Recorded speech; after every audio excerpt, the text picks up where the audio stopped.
Okay, so the plan for today is just to continue with, and we should about wrap up our discussion of differential equations. We'll be talking about some basics of second order differential equations. As I mentioned before, there's a ton that could be covered on this topic. We cover a lot more in our differential equations course. So we're kind of scratching the surface here and just going through kind of one really main idea in second order differential equations. The midterm exam is next week, and the updates are that the sample exam is posted. I got that up last night. Uh, there will be 100 minutes allocated for the exam for 100 points. Our kind of standard, 4 credit course meetings are an hour 40 minutes or 100 minutes. So that's why I kind of set it to that length. Even though we have a hybrid course that's 60 minutes, um, I kind of think that that's actually a pretty good length for an exam. So it's 100 minutes, an hour 40 minutes, and it's 11 problems plus a bonus. The bonus problem is from chapter 17. The other uh, the other 11 problems are from chapters 6 through 9. And the sample exam should be pretty close to the actual exam. If you feel comfortable with the sample exam, uh, you should feel pretty comfortable. There should be no surprises, I don't think, on the actual exam. All right, the quote of the day today, actually a quote that I just heard this week, watching this course on music and mathematics and the interplay between the two, and saw this quote come up in there. I thought it was the course is really fascinating. There's a lot more interplay between math and music, and composition theory and so on than I even realized. But the quote by Gottfried Leibniz, which I thought actually kind of goes nicely with calculus. He was the something like co-inventor of calculus with Isaac Newton. A little bit of, I think, debate on the details and the specifics of that, but the story goes anyway that they kind of developed calculus separately for slightly separate purposes, but like at about the same time. So the quote is that music is a secret exercise in arithmetic of the soul or of the mind, unaware of its act of counting. And yeah, going through this course, I think I agree more and more with this. You know, folks like Bach were putting mathematics into their music before the mathematics was even rigorously developed. So they were doing things like using symmetry transformations and so on uh, as part of their music as essentially experimentation before things like group theory were developed that really kind of explained how all of those symmetries kind of fit together in some nice systematic way. So I think it's really interesting that a lot of times we think of math as being kind of one side of the brain and music is the other side of the brain, and they're like completely separate sides of a continuum, but they relate a lot more than maybe we realize at first. Okay. And also kind of ironically, the relationship between math and music, there's a deep relationship there that has a lot to do with calculus and things like vibration of strings and vibration of air and membranes and so on that has a lot to do with differential equations. We're not really going to get into that, but we'll see maybe some hints of that in today's discussion. Okay, so moving on to chapter 17, our last topic. Of course, like I said, we're not going through all of chapter 17, just kind of scratching the surface here. We are looking at second order differential equations, and we have a bunch of adjectives here: linear, constant coefficient, homogeneous equations. Uh, in math, often adjectives are a good thing because that means we're looking at a narrower scope, which tends to mean that it's easier and easier and easier to kind of analyze. So the most general things tend to be the most complex and the most difficult to wrap your mind around. The more specific tends to make things a little easier. Let's look at a motivating application here, a mass spring oscillator. So here we have a mass. We're making it go sideways so that we don't have to worry about gravity, although it's not all that difficult to take gravity into account. So it's going sideways, a little mass rolling on some wheels, so kind of rolling without friction against the ground. There's a spring attached to the mass, and it's attached to a stationary point on the left. and it has an equilibrium position y equals 0.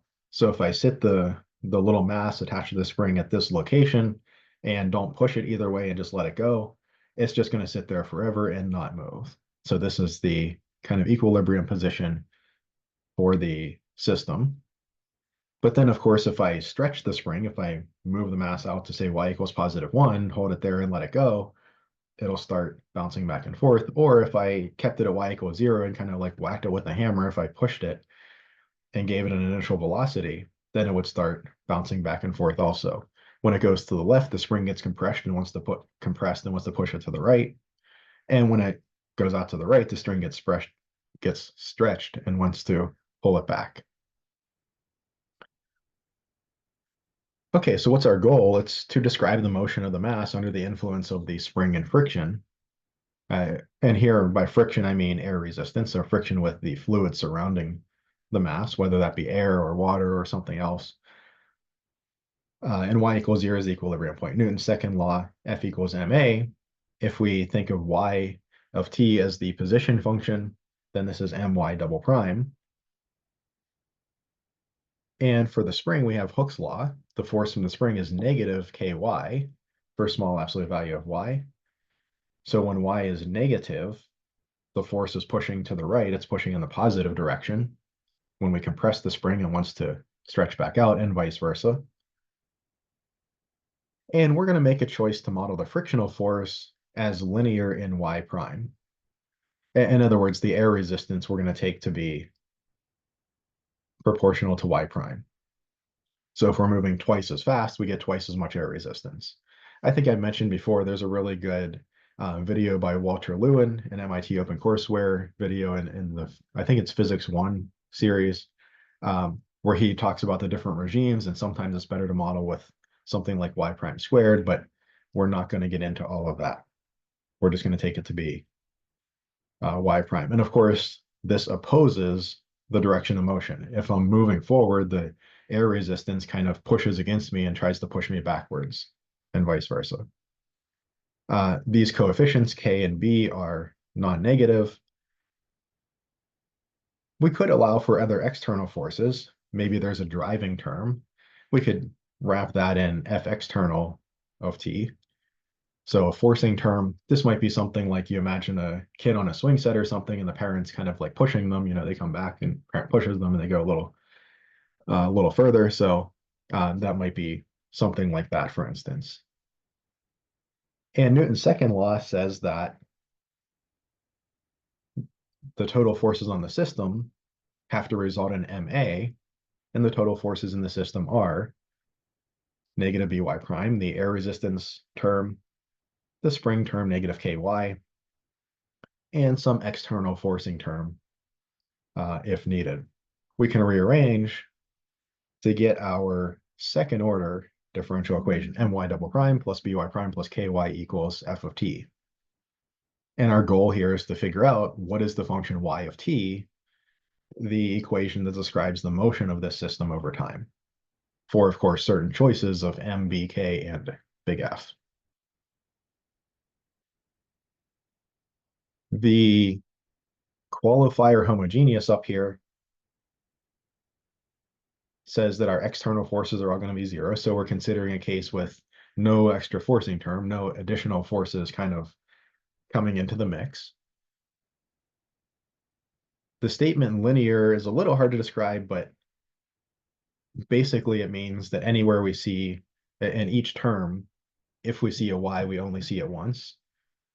So we don't see like, y prime squared or y times y prime. But also we don't have things like sine of y that are nonlinear functions. So we have linear functions of y, and its derivatives. So those things only coming into the first power, and we only see those once per term.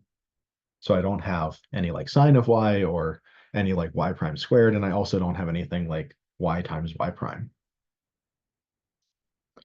And then constant coefficient means that m, b, and k are constants. They're numbers. They don't have anything to do with y or with the independent variable t. Okay, so we're going to be considering the case only when the external forcing term is 0. But let's consider the case further where B is 0. So we have no air resistance, no friction to sap energy from the system over time. Then we end up with my double prime plus ky equals 0. We can guess the solution to this. Y of t equals cos omega t. If we take y double prime, we see that we get negative omega squared y. This is stuff that we've discussed before, so that's why I'm going through it somewhat quickly. This was the type of equation we looked at the very beginning of our discussion, where we just kind of guessed solutions for it. So we could get a solution that looks something like cos omega t, and omega turns out to be root k over m, just basically by directly taking the derivatives, plugging in, and figuring out what omega has to be to make this work out. So we see that the frequency of oscillations increases with spring stiffness. If the spring is stiffer, if my spring term is larger, the oscillations, the thing oscillates faster.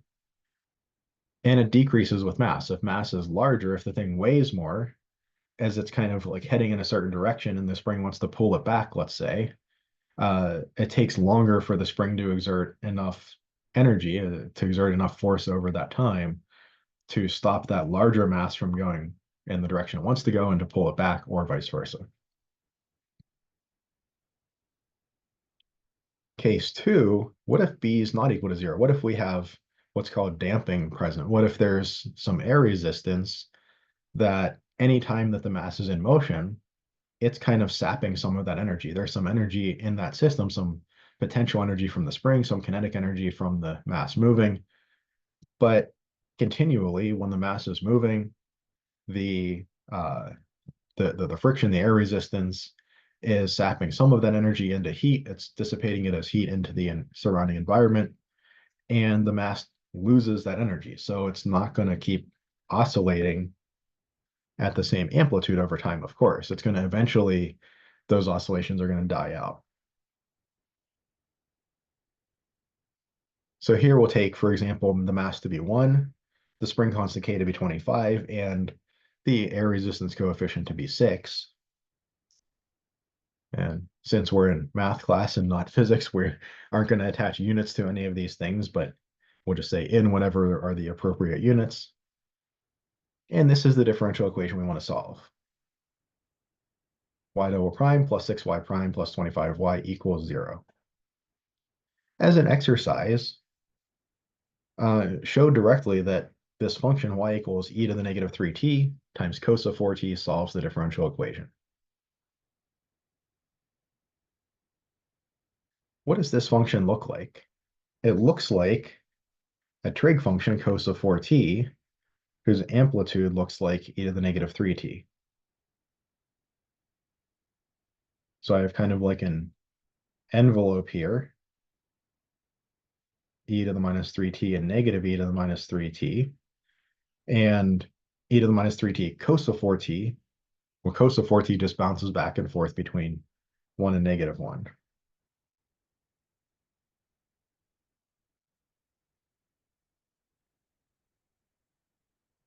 So it's like oscillations that die out. Every time that the mass goes from one side to the other on that traversal, it encounters air resistance. That air resistance dissipates some of the energy that from that motion into the environment as heat.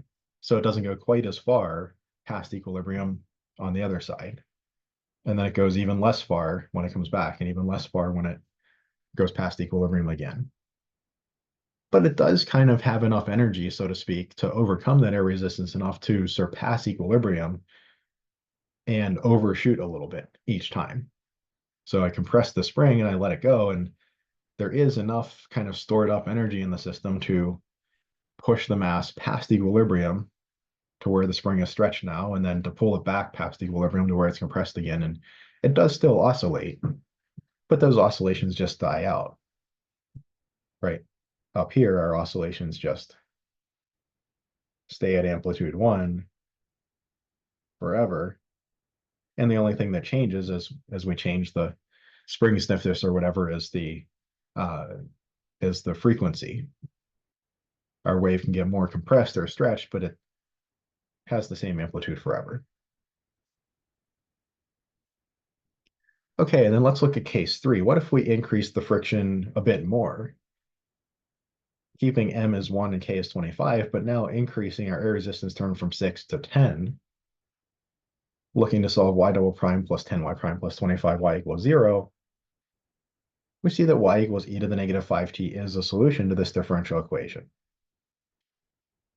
I notice that y prime is negative 5 e to the negative 5t, y double prime is 25 e to the negative 5t, and I plug all of these in. I see there's an e to the negative 5t in everything. That's going to factor out nicely. 25 plus 10 times negative 5 plus 25 e to the negative 5t equals 0. And this all is just 0. I actually see, let me get a little more space here. I actually see that I have a situation where I have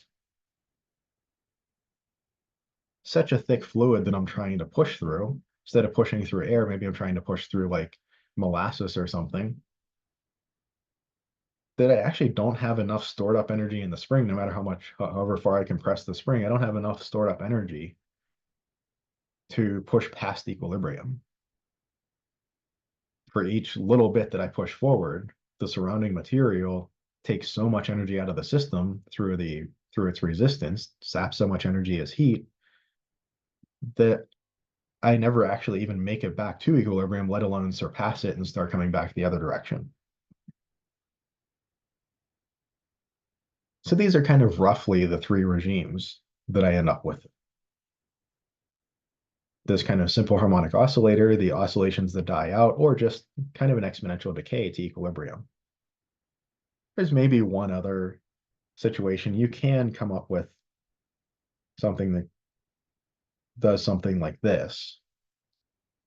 Like if I compress my spring and I give the thing a big whack with a hammer in the positive direction, I can maybe give it enough oomph to get it over equilibrium. But then once it gets to the other side, now it's only on the spring to pull it back, and then it can't overcome the air resistance to get past equilibrium again. So you could get something like that for certain initial conditions. We don't really see that, popping up in these cases though, up here. Okay, so as I said, homogeneous linear equations are when the external forces are 0 and when each of our terms only has y prime or y double prime to the first power, not inside any other functions and not multiplying each other.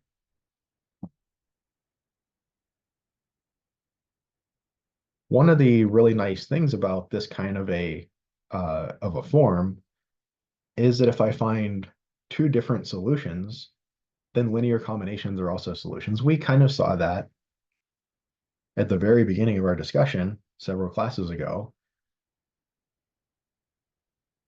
For an equation looked like this, right? We said like cos omega t would be a solution, but so would sine omega t, but those aren't the same function. I could actually see that their sum is going to be a solution, or really any linear combination. A times cos omega t plus b times sine omega t will be a perfectly good solution to this for any choice of A and B, including actually the choices A equals B equals 0, where I just kind of sit my mass right at equilibrium, let it go, and it doesn't go anywhere. Okay. Um,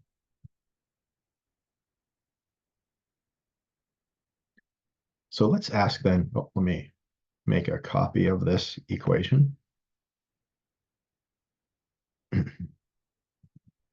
There we go. So how can we solve this equation? Can we find a general strategy?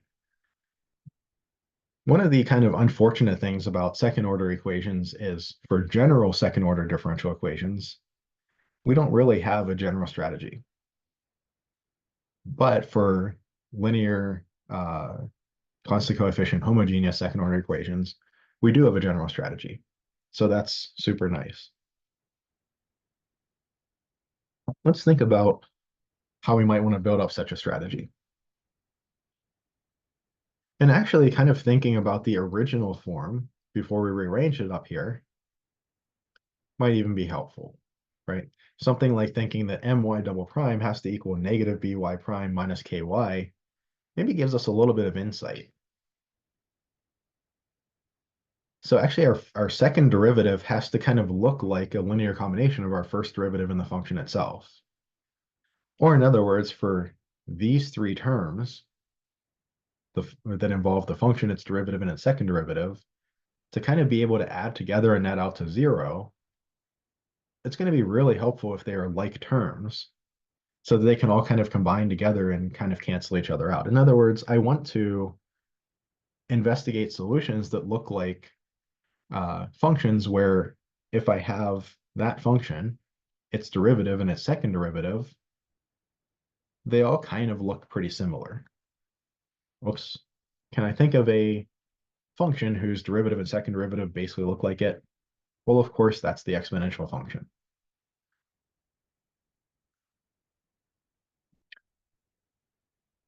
Now, e to the t itself, I mean, y prime and y double prime look exactly the same, but clearly this can't be the general solution, right? Because if I change a, b, and c, then if it works for one a, b, and c, it's not going to work for a different a, b, and c.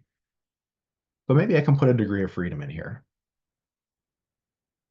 What about something like e to the rt? Now I have a degree of freedom, r. I can choose, e to the 3t or e to the negative 5t. Maybe this would be a good place to start looking. Well, if y is e to the rt, y prime is r e to the rt, y double prime is r squared e to the rt. That's nice. Y prime, and y double prime are all like terms. I can combine all of the e to the rt's together. If I plug into the differential equation, I get a y double prime r squared e to the rt plus b y prime b r e to the rt plus cy plus c e to the rt has to equal 0. And furthermore, I see that I can factor an e to the rt out of everything. I'll cheat by using the eraser method.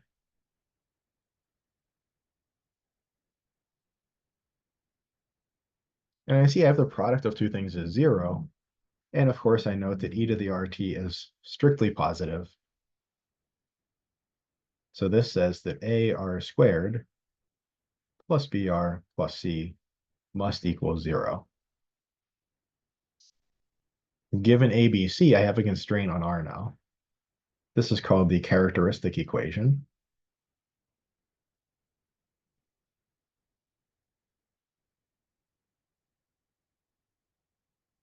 And I expect to get two solutions for R, right? It's just a quadratic equation in R, just a general plain old algebraic equation, just an algebraic quadratic equation in R. I've taken a complicated differential equation, and by kind of guessing a solution to it, I've reduced the problem to solving an algebraic equation, which is, at least at our level, trivial to solve.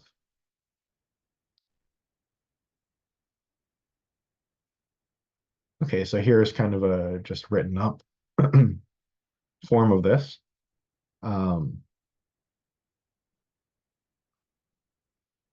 And I talk a little bit about the 0 solution here. So, of course, y equals 0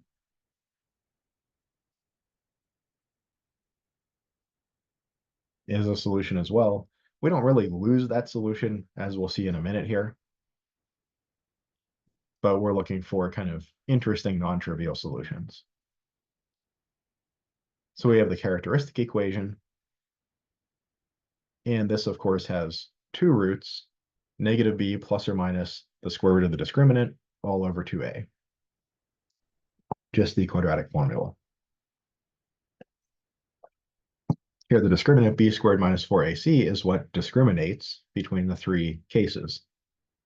When the discriminant's positive, we get two distinct real roots. When the discriminant's 0, we get one repeated real root with multiplicity 2. And when the discriminant's negative, we get two distinct complex roots. And these are the three cases we'll investigate next.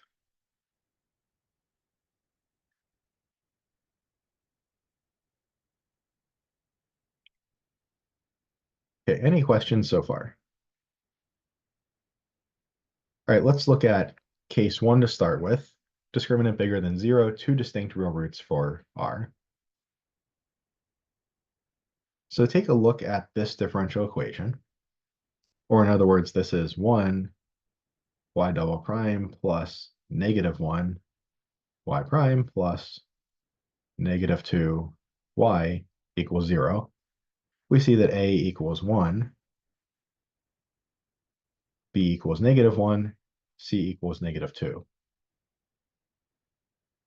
One thing I would like to note here is I'm avoiding calling these M, B, and K. I guess B is the same, just kind of by chance, but I'm not calling these M, B, and K from a mass spring system because we're thinking of this more like mathematicians than physicists at this point. It doesn't make a lot of sense to have a negative coefficient for air resistance or a negative spring constant. But we're allowing that possibility here, so we're thinking more abstractly at this point. This would not be a good model for a mass spring system because of these negative coefficients.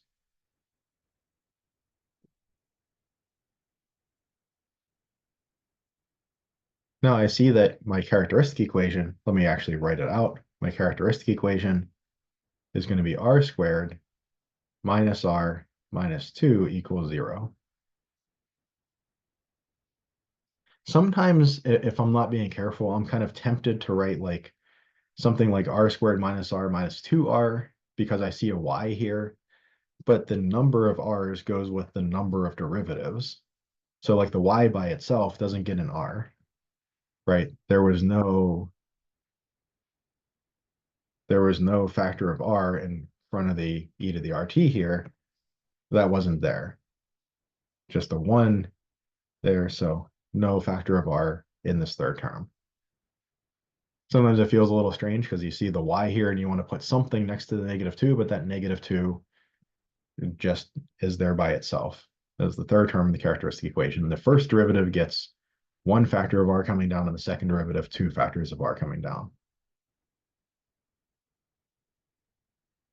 So this says that my discriminant, b squared minus 4ac, is negative 1 squared minus 4 times 1 times negative 2, or that is 1 plus 8, or 9. My discriminant's 9.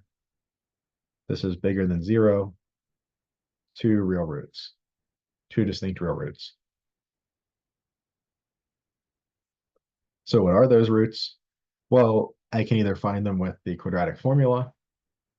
I could factor and find them, however you want to do it.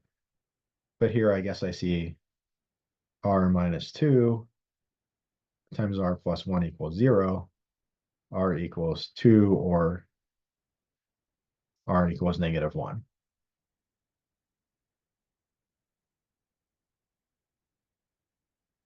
Now this gives me two solutions. I have, let's say, y1 equals e to the, e to the r1t, and y2 equals e to the r2t. Or I could say y1 equals e to the 2t, and y2 equals e to the negative t. These are both individually, like independently, solutions. If you plug in e to the 2t, it'll work. If you plug in e to the negative t, it will also work. But remember that we have this linear property to these equations. If I find two solutions, any linear combination of them will also be a solution, and that's actually turns out to be the most general solution.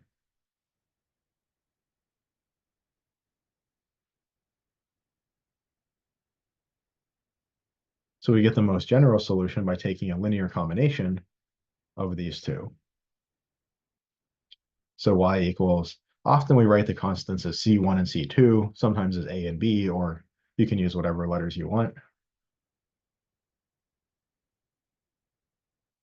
or we get y equals C1 e to the 2t plus C2 e to the negative t. And obviously, if you called your y1 and y2, if you named them opposite, that's the same solution. C1 e to the negative t plus C2 e to the 2t, perfectly fine as well. Here, C1 and C2 are arbitrary constants, arbitrary real numbers. They could very well both be 0. So like I said, once we get back to our full solution, we've not lost this y equals 0 equilibrium solution where we just set the mass at its equilibrium position and let it go, and it just stays there forever. We still have that solution when C1 and C2 are both 0, but we have a bunch of other solutions now. Any solution of this form for any C1 and C2 will satisfy this differential equation.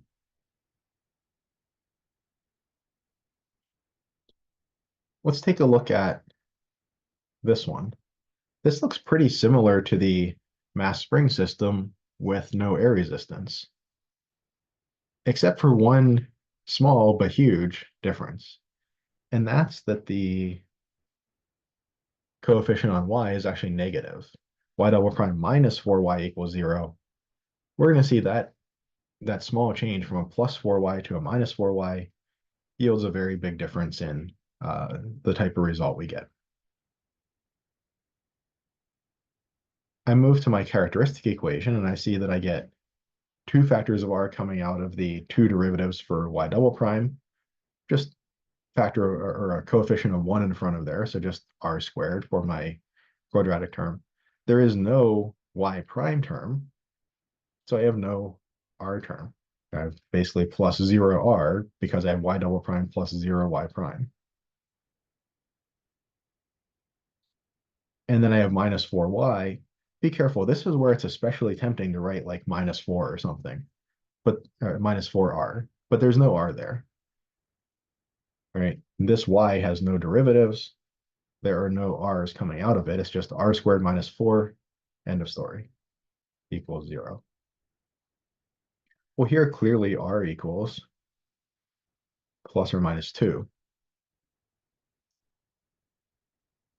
giving me my 2 independent solutions. Y1 equals, say, e to the negative 2t. Y2 equals e to the positive 2t. And then my general solution y equals c1 e to the negative 2t plus c2 e to the positive 2t.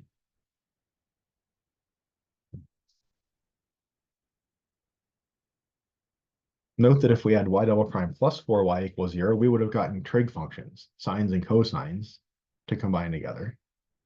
Y double prime minus 4y equals 0, we get exponential functions, either exponential decay or actually exponential growth. We saw that up here as well. We can pretty clearly see we're no longer modeling a mass spring system here. We're not going to have any kind of a reasonable mass spring system where over time it gets farther and farther away from equilibrium exponentially quickly. That's not going to model a mass spring system. We do use differential equations to model lots and lots and lots of things. So, these are perfectly valid differential equations. They just don't really apply to the motivating application that we started out with.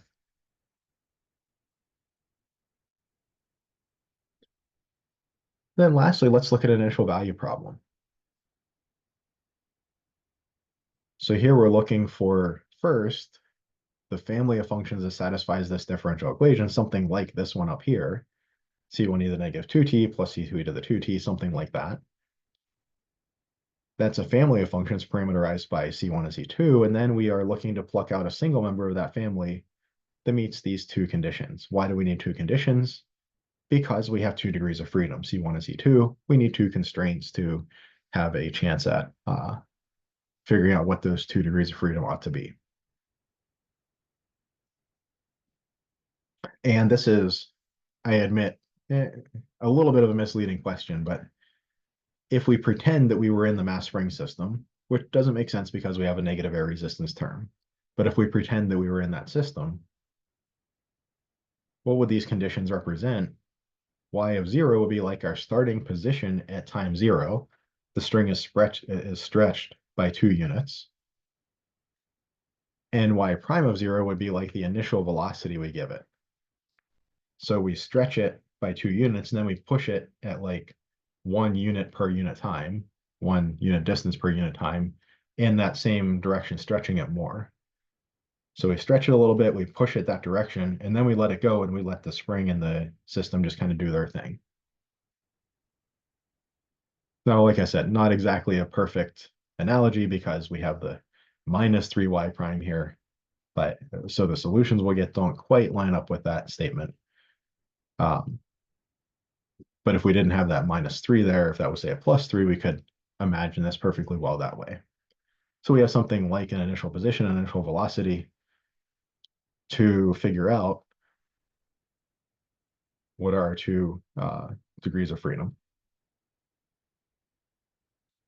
Okay, so let's go through this one. We have the characteristic equation, 1r squared from the 1y double prime, minus 3r from the negative 3y prime, plus 2, just a plus 2 from the plus 2y equals 0.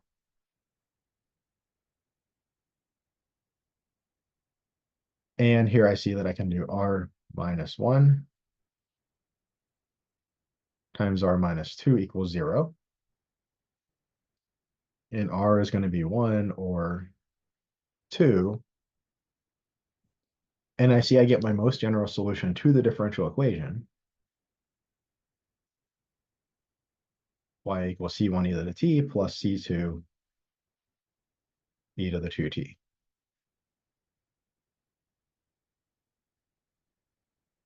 So this solution, this family of functions parameterized by c1 and c2, is all of the functions that satisfy this differential equation. I now want to pluck out the single member of this family of functions that has position 2 at time 0 and velocity 1 at time 0. So y of 0 on one hand is c1 plus c2. And on the other hand, for my initial condition, that better be 2. Y prime of 0 is, well, that's 1 c1 plus 2 c2. Just taking y prime of t is c1 e to the t plus 2 c2 e to the 2t, plugging in 0. So on one hand, for my model, that's what it is. On the other hand, y prime of 0 had better be 1. I've got a 2 by 2 system to solve. I can subtract the second minus the first. I get c1 minus c1 is 0. 2c2 minus c2 is c2. Has to be 1 minus 2 or negative 1. And then c1 plus c2 has to be 2, so c1 has to be 3. Oops. Does that work? Is 3 plus 2 times negative 1, 1? That looks good. And is 3 plus negative 1, 2? That also looks good. So this is the solution to the differential equation. The solution to the initial value problem is y equals. Now here, the c1 and c2 are important. The right number has to go with the right function. If you named yours backwards of how I named mine, your c1 and c2 numbers should also be backwards. So I need a 3 e to the t minus e to the 2t. So now your solution should look exactly like this. If you got a minus e to the t plus 3 e to the 2t, that's not the right solution. So if your c1 and c2 were backwards in the green equation, that's fine, but they should also be backwards in the black relationships down here to stay consistent. As long as everything's consistent, it doesn't matter how you name things, but you do have to stay consistent.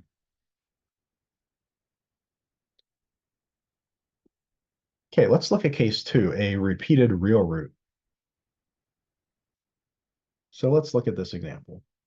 Y double prime minus 2y prime plus y equals 0 gives me the characteristic equation r squared minus 2r plus 1 equals 0, or that is r minus 1 all squared equals 0. This gives me a single root, r equal 1.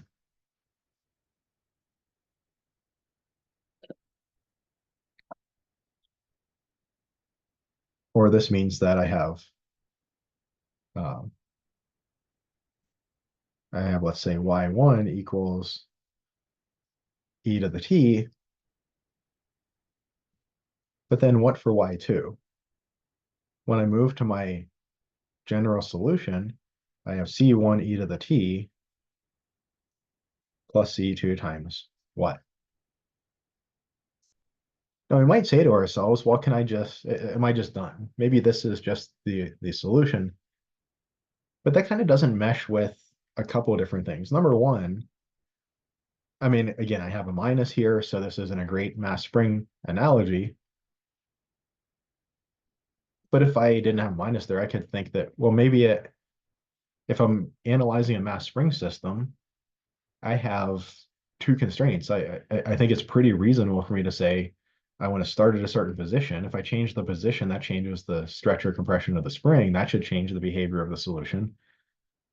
But also, I should be able to change the initial velocity. If I have the same position I start at, but change the initial velocity, that should also change the behavior of the system. Or just more abstractly, I've kind of undone two derivatives. I've kind of done two integrations in some manner of speaking. Why did I only get one arbitrary constant? I really do need a second independent solution. I also can't, of course, use just e to the t again, because c1 e to the t plus c2 e to the t is just c e to the t. So that doesn't really help any. It turns out the right thing to do in this case, this doesn't work for the previous case, but it turns out that in this case, the right thing to do is to multiply by t. Very strange thing to do. The way to show that this works is essentially just to brute force it, just to show that under this scenario, where the discriminant 0, what does the discriminant 0 say about r? It says that r has to be negative b over 2a. Under that constraint, if you plug in y equals t to the rt, where r has to be negative b over 2a, and you do everything, it works. There is a more elegant way to come up with a second solution given the first solution, called reduction of order. But again, that's something we would cover in a differential equations course. But essentially the proof is, well, just plug it in and show that it works. How did we come up with it? Beyond the scope of what we're discussing here. So we would say then, plus C2 T e to the T. We now have two terms. These are not like terms. T e to the T cannot combine with e to the T. Right? If I factored an e to the T out, I would get C1 plus C2T. Those two terms cannot combine together. And that's our general solution to the differential equation. That's our family of functions with now two parameters, 2 degrees of freedom, allowing us to match two constraints. And the big thing to realize here is that if you're in this special case, when discriminant 0 and you get a repeated real root, then you get your second solution by multiplying the first one by t. Again, you can try it up here. It doesn't work. If you're in case 1 and you take whatever it is, e to the 2t, and you say, does t e to the 2t work? It won't work here. It relies on r being equal to negative b over 2a. That makes a bunch of stuff when you plug this in, do all the derivatives, you get a whole long string of stuff. And setting r equals negative b over 2a makes a bunch of stuff cancel out. And then the rest of the stuff is obviously 0. The rest of the stuff ends up looking basically like the original differential equation, which just ends up being 0. But it relies on r equals b over negative b over 2a.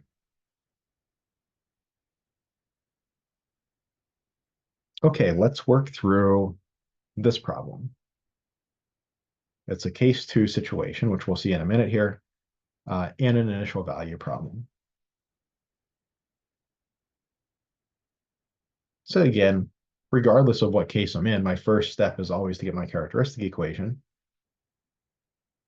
R squared minus 6R plus 9 equals 0. This means R minus 3 all squared equals 0, R equals 3,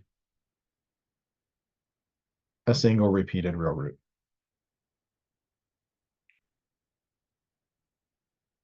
So I do have one solution. Y1 is e to the 3t. And then how do I generate Y2? A second linearly independent solution in this specific situation. I multiply by t. Right. Again, I want to stress this does not work for case 1. Case 1, you get two distinct real roots. Those are the two exponents in the exponential function, and those are your two independent solutions. When you have this specific case where you get one repeated real root, that's when this works. It doesn't work otherwise. My solution to the differential equation then is y equals c1 e to the 3t plus c2 times t. I try to make that t look a little less like a plus, e to the 3t.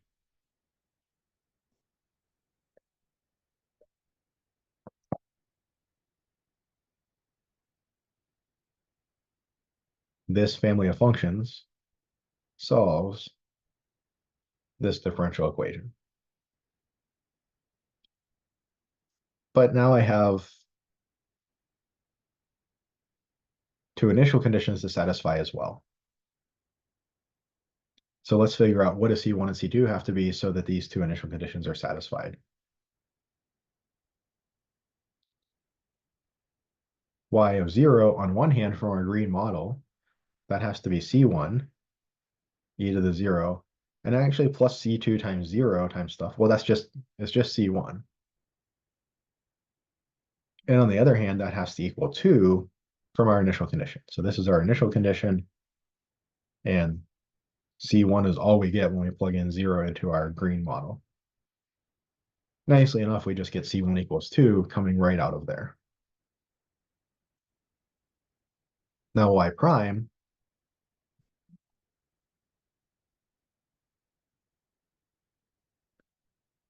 of t from our model is going to be y. This is going to be a little bit complicated to do.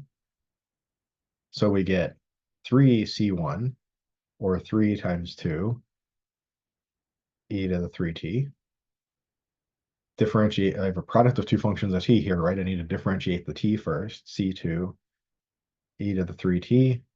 And then I differentiate the exponential plus 3 c2t, e to the 3t. Y prime of 0 is, well, 6, takes care of term 1, plus c2. And, well, wait, t equals 0 just zeroes out this whole third term. So I just get 6 plus c2 and then 0 for that third term. That is what I get from my model when I plug in 0 into the derivative. And my initial condition says that had better equal 9. Which says, of course, that c2 has to be 3. What's my solution to the initial value problem? Y equals c1 was 2, so that's 2 e to the 3t plus 3 t e to the 3t. Or I guess you could write it as 2 plus 3t all times e to the 3t. So this is the solution to the full initial value problem, including the initial conditions. Any questions on anything so far? I know this is a pretty quick run through, and it also seems very like tricky.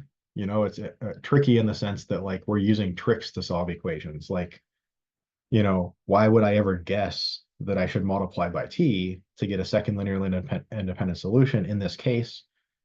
I don't think anybody would really guess that. There is a way to come up with it, but that's just kind of beyond the scope of the course here. We can verify that it works if we came up with the idea, but there is a way that you would come up with this idea, but it just, it's outside the scope of what we're doing here.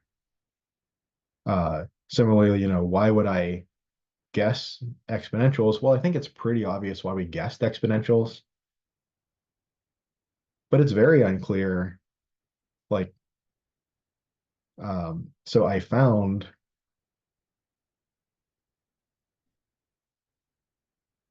this solution. I can verify that this is a solution to the differential equation for any C1 and C2. Why is it the most general solution? Why can't I add 3 to this and still get a solution? Or is there really no other function other than y1 or y2 that I could add to this and get? That's also not very clear, right? Like, I mean, it kind of feels like that should be about the end of it because we got our we got our two constants of integration, but like we're not proving this stuff super carefully. Well, we're not proving it, a proof is super careful. So, um, I'm saying, here's how we do this, and then I'm leaving it to you to kind of verify the claim. But we see that it does work. Now, case 3, I want to start just by discussing a little bit of this material, and I don't know if I will post the supplement for case 3 or if I will, or if I'll try to go through a couple of these problems next lecture. So we'll kind of see how that works out. But I have to look back at the schedule, and I know we have a makeup day, but I think today might be our makeup day, or we might be already pushing it a little bit. So we'll see. But the first part here is talking about when we have two distinct complex roots for R. Well, I want things that look like e to the r times t. And if I have a real number, I know what like e to the 3t, I know how that works. But how does like e to the it work if I have an imaginary number? This is about the only time that we will discuss complex numbers in calculus, Calc 1 through Calc 3. Actually, a lot of the calculus that we've done transitions very nicely and cleanly to working with complex numbers. We just won't talk about it very much. This is really focused on the real number system, this course sequence, but this is an important idea in complex numbers. So here we have discriminant less than 0, two distinct complex roots for R. We have real part plus or minus I times imaginary part.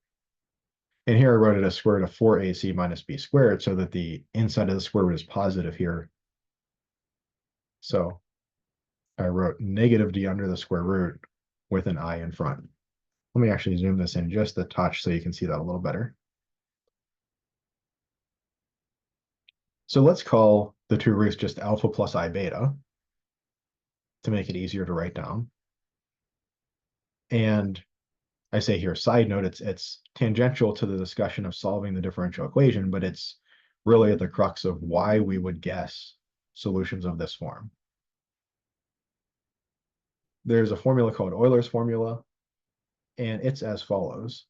E to the I theta, e to the power I times theta equals cos theta plus I times sine theta. There's an enormous amount of depth to this. What are the implications of this? Why does the exponential function in the complex plane, why is it oscillatory? There's a ton of great YouTube videos on it. 3 Blue 1 Brown, I think, has quite a few good ones on it. So that, again, beyond the scope of this course, but